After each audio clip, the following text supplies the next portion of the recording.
Primero que nada, buenas noches. Gracias por haber sido parte del curso. Esta es nuestra última sesión y los expositores de hoy serán Nubia Clarisol, María Imelda, Mónica Quiquey, Daniela Lina, Dana Fernanda y Gustavo Valdés.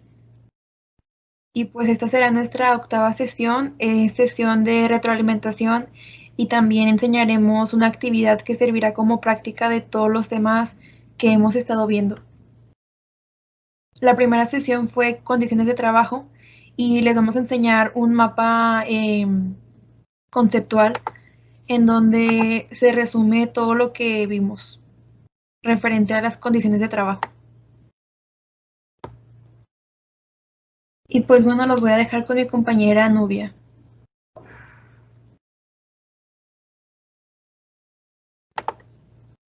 Buenas noches. En nuestra primera sesión recabamos las condiciones de trabajo, que las palabras claves o conceptos básicos de esta sesión son la jornada de trabajo, las clases de jornadas, la prolongación de jornada laboral, los días de vacaciones, prima vacacional, prima dominical. Y en este mapa conceptual les damos los conceptos y definiciones cortas que también se vieron en la sesión 1. A explicar así rápido y pues igual la persona también puede sin problema, como que era lo que está en el mapa, es básicamente lo que se vio en la sesión. Solamente voy a dar los conceptos básicos y algo muy corto pues para la actividad que vamos a tener. En las condiciones de trabajo, el propósito de esta sesión fue que tuvieran el equilibrio entre los factores de producción y la justicia social de clase trabajadora, en donde ustedes conocieran las diferentes clases de jornada, las duraciones de trabajo, los días de descanso obligatorios y los que están estipulados en la Ley Federal del Trabajo, así como sus prestaciones, vacaciones, participaciones en las utilidades de la empresa en la que están trabajando, su prima vacacional y entre otras cosas. Existen diferentes clases de jornada, que en este caso es la diurna, la mixta y la nocturna. En el mapa conceptual les doy pequeños conceptos en donde la diurna es entre 6 y las 20 horas en comprensión.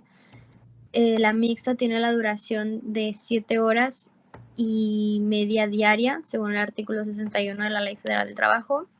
Y la nocturna es aquella que abarca de las 20 horas a las 6 horas. Y tiene una duración máxima de 7 horas diarias. Igual, más abajito ponemos la prolongación de jornada laboral, la jornada extraordinaria, que tiene, se podría decir que cuatro tipos en donde la jornada extraordinaria se presenta, o cómo se presenta en este caso, o cómo se presenta, es donde la jornada convenida no es necesariamente que deba ser legal, que la prolongación sea por circunstancias extraordinarias, que las circunstancias extraordinarias sean motivadas por una necesidad patronal y que no exceda de 3 horas diarias ni de 3 veces en la semana. Además, las diferencias entre la prolongación laboral y la prolongación de la jornada entre horas extras es que lo normal, o entre la Ley Federal del Trabajo, el trabajador recibe el 100% más del salario que corresponda a las horas de su jornada, y las horas extras pues son aquellos fines propios de la actividad empresarial, donde por un siniestro o un peligro inminente se en riesgo la vida misma del trabajador, como la de sus compañeros, la del patrón o la existencia de la empresa. También abarcamos el concepto básico de jornada emergente, que en este caso es un ámbito de litigio, como por la propia ley de la materia, y su fundamento legal lo estipula en el artículo 65 y 66 de la Ley Federal del Trabajo. Y pues el pago por prolongación a la jornada, o sea, del tiempo extraordinario, cuando excede de 9 horas a la semana, obliga al patrón a pagar al trabajador el tiempo excedente con 200% más del salario correspondiente a las horas de jornada que se extendió. Además, los días de descanso, pues existen dos tipos, los obligatorios y los semanales. En la sesión 1 hablamos cada uno de ellos, donde dimos algunas fechas, lo que está estipulado en la Ley Federal del Trabajo, en el artículo 74 y 69, y pues cada determinación de fecha de descanso podría o se hace de forma convencional entre los trabajadores y el patrón, y cuando el trabajo requiera un labor continuo.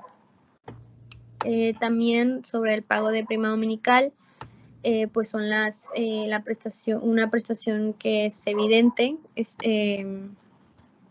Este pago de prima dominical establece en el artículo 71 de la Ley Federal del Trabajo que los trabajadores presten servicios en día domingo tendrán derecho a una prima adicional del 25%, por lo menos sobre el salario de los días ordinarios en el que trabaja.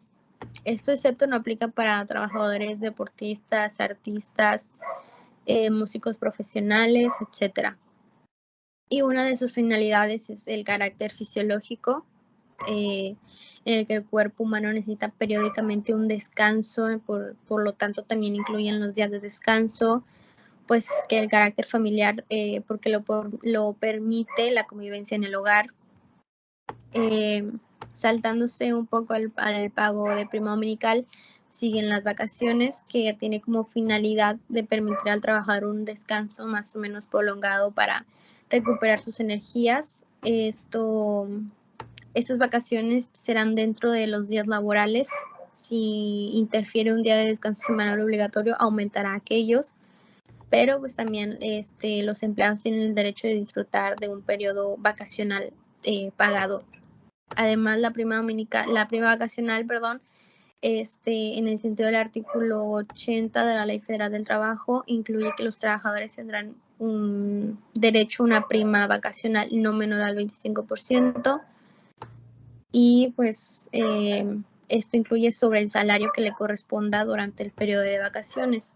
Eso también incluye, pues, de acuerdo al tiempo que tengas en la empresa, pero el 25% no cambia absolutamente. Ese no te puede dar la empresa menos del 25%.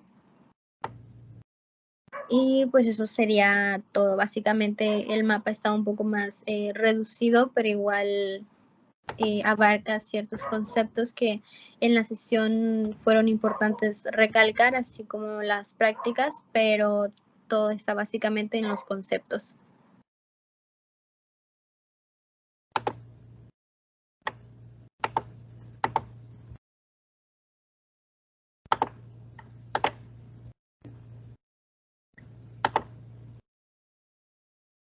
Y pues bueno, como que les vamos a dejar el link del mapa para que ustedes puedan abrirlo y ver bien los conceptos.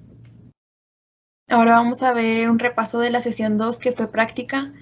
El primer ejemplo es de la prima vacacional y dice: el trabajador Luis lleva 9 años en Banamex, su cuota diaria es de 130 pesos y va a pedir vacaciones para descansar. ¿Cuántos días le corresponden de vacaciones? Es la primera pregunta, y la segunda dice: ¿cuánto le tocaría de prima vacacional?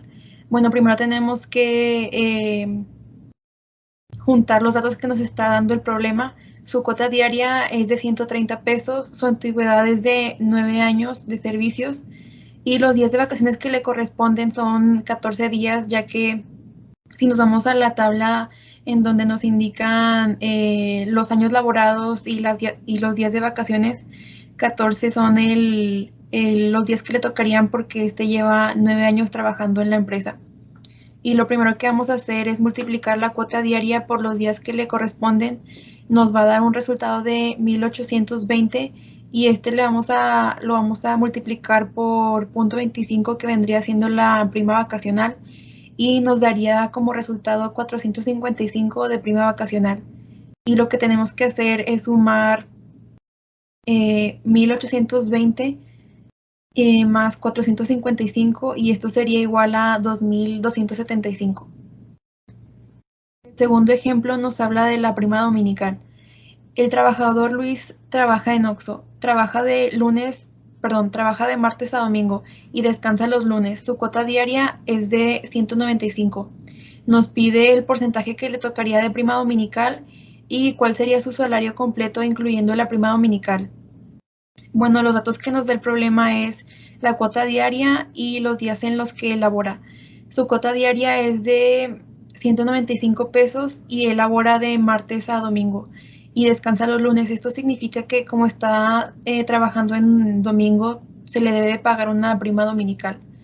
Y lo que vamos a hacer para sacarlo es multiplicar 195 de cuota diaria por 7, que son los días de la semana, y esto nos daría 1,365. Y bueno, para sacar su prima dominical sería multiplicar los 195 por 0.25 y nos daría 48.75, que esto sería la respuesta de la primera pregunta. Y para la segunda pregunta, la respuesta es sumar 2,365 más 48.75 y nos daría un total de 2,413.75. Este tercer ejemplo nos habla del pago proporcional del día de descanso. Dice, el trabajador Luis trabaja en Walmart. Su cuota diaria es de 195 y labora 5 días a la semana. Y nos está pidiendo su pago proporcional del día de descanso. Bueno, los datos que nos da el problema es que su cuota diaria es de 195 pesos y él labora 5 días a la semana. Vamos a multiplicar estos dos datos y nos va a dar un resultado de 975.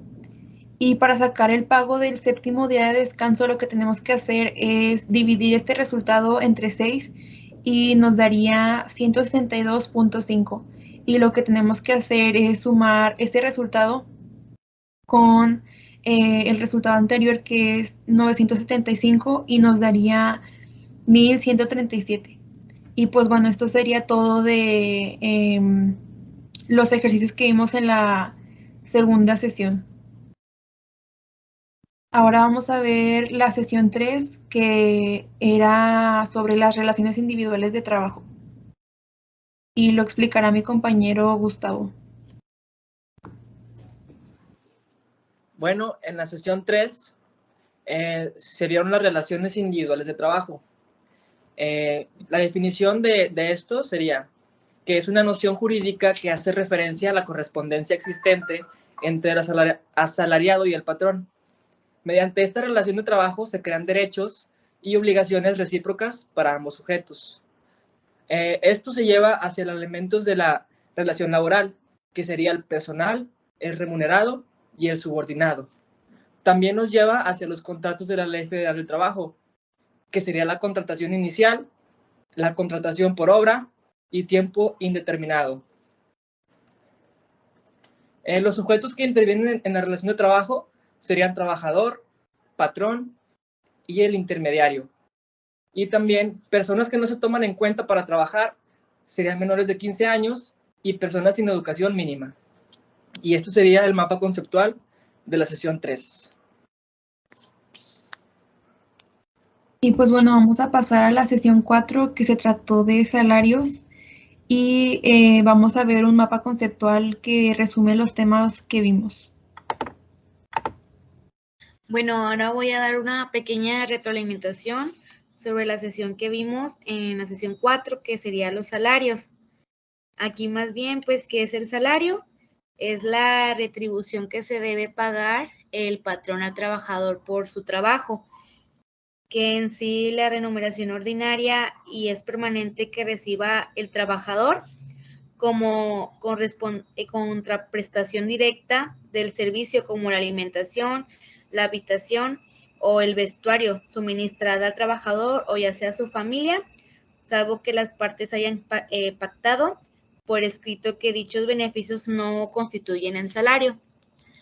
El otro sería pues las formas de fijarse el salario, que pueden ser las formas de unidad de tiempo, por unidad de obra, por comisión, entre otras. Aquí es cuando se le paga al trabajador por unidad de su tiempo.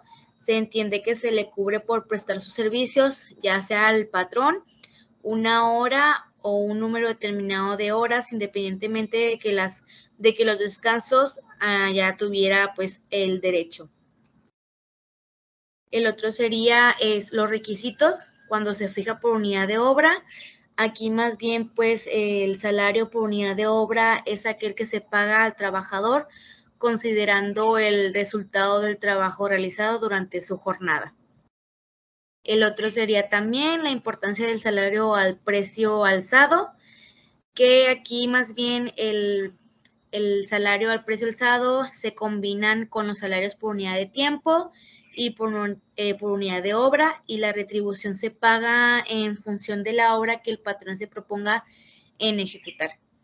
El siguiente sería pues el salario de comisión. Aquí más bien, ¿qué es lo que significa el salario de comisión?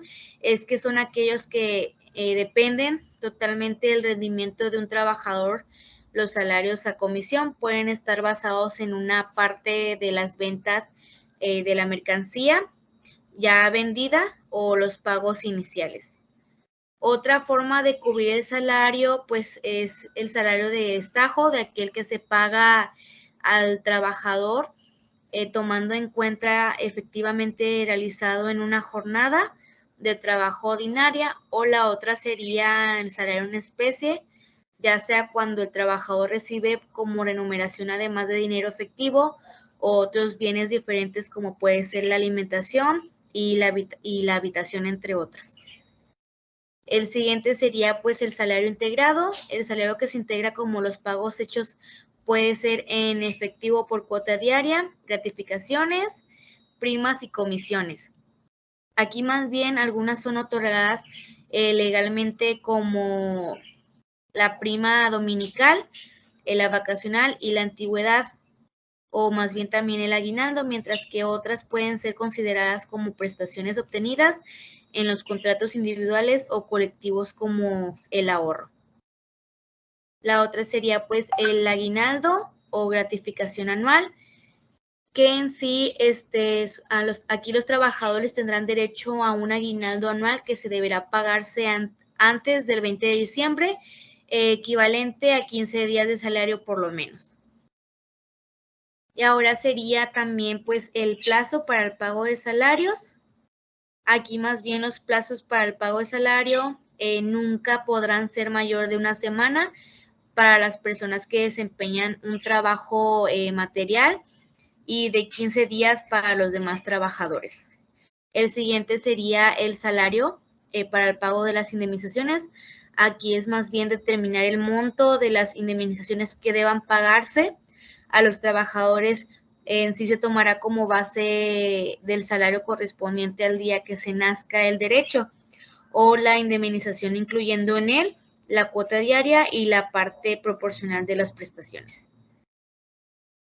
Y también el otro sería pues un concepto de salario mínimo, que aquí más bien se considera de utilidad social el establecimiento de instituciones y medidas que se puedan proteger la capacidad adquisitiva del salario y que se puedan pues facilitar el acceso de los trabajadores y la obtención de satisfactores. El otro sería también las clases de salarios mínimos. Aquí los salarios mínimos podrán ser generales para una o varias áreas geográficas de aplicación, que se pueden extenderse a una o más entidades federativas o profesionales, para una rama determinada de la actividad económica o para profesiones, oficios o trabajos especiales, dentro de una de varias áreas geográficas, que esto se muestra pues en el artículo 91. El otro sería el ámbito de la aplicación de los salarios mínimos generales, que en sí regirán para todos los trabajadores el área o áreas geográficas de aplicación, que se pueden determinar independientemente en las ramas de la actividad económica, profesiones, ya sea oficios o trabajos especiales. La otra sería comisiones que fijan los salarios mínimos. Aquí más bien las comisiones se deben de fijar por una comisión nacional ya integrada por representantes de los trabajadores, de los patrones y del gobierno, en la cual podrán auxiliarse de las comisiones especiales del carácter o consultivo que se consideren indispensables para así el mejor desempeño de sus funciones. Ahora sería también el pago de rendimiento en los depósitos, mediante el depósito de tarjeta de débito o ya sean las transferencias bancarias. Aquí más bien pues las prestaciones en especie deberán ser apropiadas al uso personal del trabajador o más bien de su familia y razonablemente sean proporcionadas al monto de salario que se pague en efectivo. El otro sería almacenes afiliados al FONACOT. Aquí más bien el Instituto del Fondo Nacional para el consumo de los trabajadores conforme a la ley de la regula se establecerá pues las bases para ya sea facilitar el acceso de los trabajadores a los servicios financieros que en sí se pueden promover su ahorro y la consolidación de su patrimonio. El otro sería lugar para el pago de salarios. El pago de salarios se puede efectuar en lugar donde los trabajadores presten sus servicios o ya más bien su tiempo durante el cual se cubrirán los salarios, que se puede efectuar en un día laborable fijado por convenio entre un trabajador y el patrón durante las horas de trabajo o inmediatamente después de su terminación. Y por último ya sería los privilegios en los casos de pago de salario, que aquí más bien el salario por la realización de un trabajo subordinado es un derecho que es irrenunciable de todo aquel trabajador, quien debe tener claro que por regla general o el empleador tiene prohibido descontar, retener o compensar cualquier suma de salario al que tiene el derecho. Y pues eso sería todo de mi parte.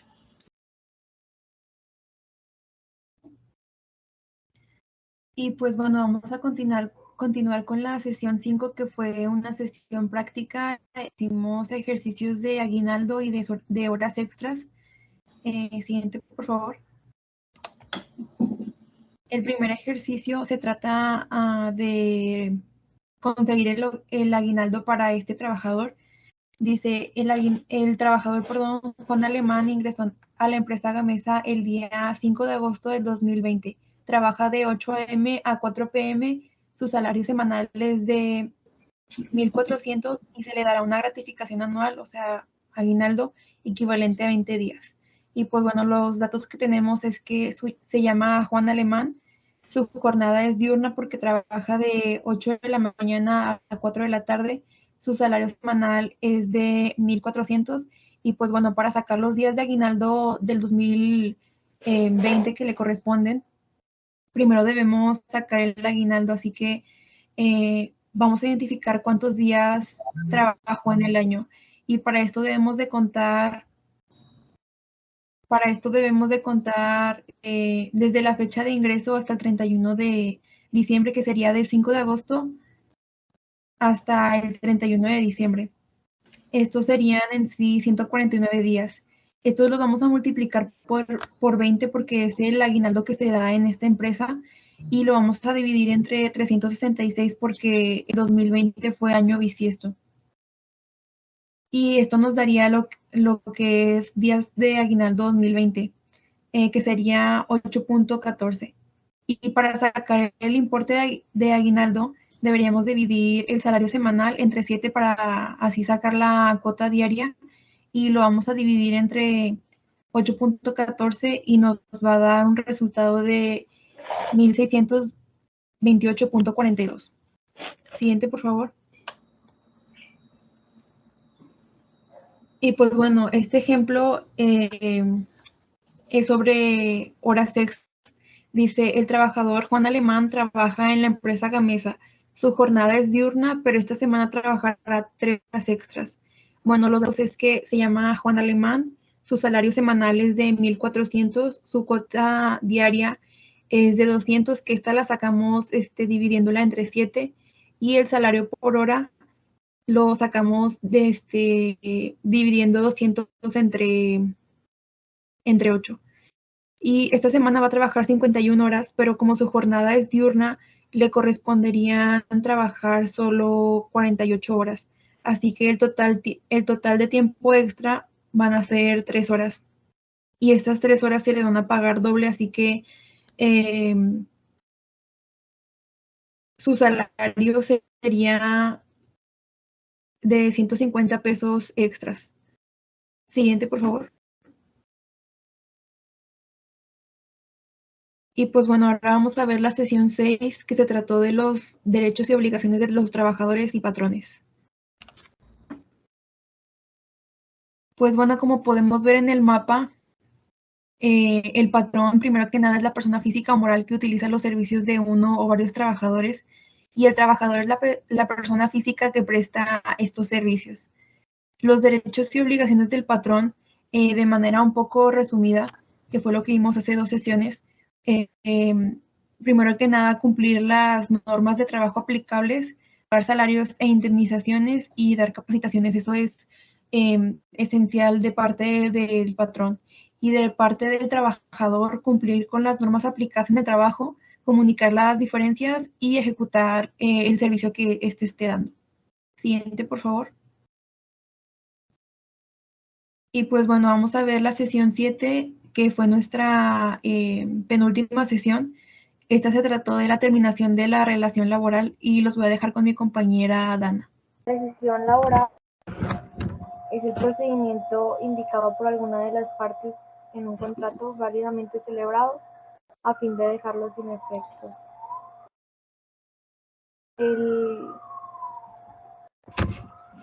El despido injustificado es cuando no se lleva a cabo el procedimiento ante la ley, que viene siendo pues la rescisión correctamente. El patrón que despida a un trabajador injustificadamente y el trabajador opte por esta vía y no la reinstalación, estará obligado a pagar la indemnización constitucional correspondiente a 3 meses de salario integrado, las vacaciones no disfrutadas y o su parte proporcional de los días laborados, la prima vacacional sobre las anteriores, el aguinaldo proporcional a los días laborados, la prima antigüedad y su parte proporcional a los 10 y los salarios vencidos al tope legal. Bueno, los causales son cuando no se encuentran. Bueno, los causales de la rescisión son incurrir el trabajador durante sus labores en falta de probabilidad u honradez en actos de violencia a mano. Otro sería cometer el trabajador contra alguno de sus compañeros. Cometer el trabajador por algún servicio contra el patrón o sus familiares. Estas son solo algunas de las que estuvimos viendo. Bueno, el patrón que despida a un trabajador deberá dar el aviso escrito en el que se refiera claramente la conducta o conductas que motivan la rescisión y las fechas o fechas en que se cometieron. Si no, esto pues lo haría, como les comentaba ahorita, el despido injustificado. Algunas causas de la rescisión son el mutuo consentimiento de ambas partes, la muerte del trabajador, la terminación de una obra o vencimiento o término de la inversión capital de conformidad, en los artículos 36, 37 y 38. La incapacidad física o mental o inhabilidad manifiesta del trabajador que haga imposible la prestación del trabajo y los casos a los que se refiere en el artículo 434. Y bueno, esto sería todo del capítulo 7.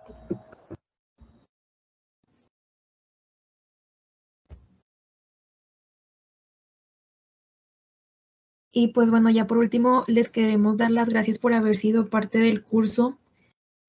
A partir de hoy, todas las sesiones estarán disponibles en nuestro canal de YouTube y les recomendamos que sigan suscritos o que se suscriban si no se han suscrito y continúen viendo los videos como quiera. Vamos a dejar todas las actividades que vimos y les queremos pedir si pueden contestar las evaluaciones que les vamos a dejar en los comentarios, que la primera es una evaluación de qué les pareció el curso, va a ser en Forms. La segunda va a ser una encuesta relacionada a las sesiones que vimos. Y lo que haremos ahorita va a ser una pequeña evaluación en Earpod, pero como quiera les vamos a dejar el link para que ustedes puedan hacerlo y puedan darse cuenta de que se han estado avanzando y así.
Y pues bueno, esto sería de todo de nuestra parte. Les queremos agradecer por haber estado a lo largo de este curso atentos y contestando todas las actividades. Como quiera, el link de todo se los vamos a dejar en los comentarios de cada video. Y pues esto sería todo de nuestra parte. Gracias.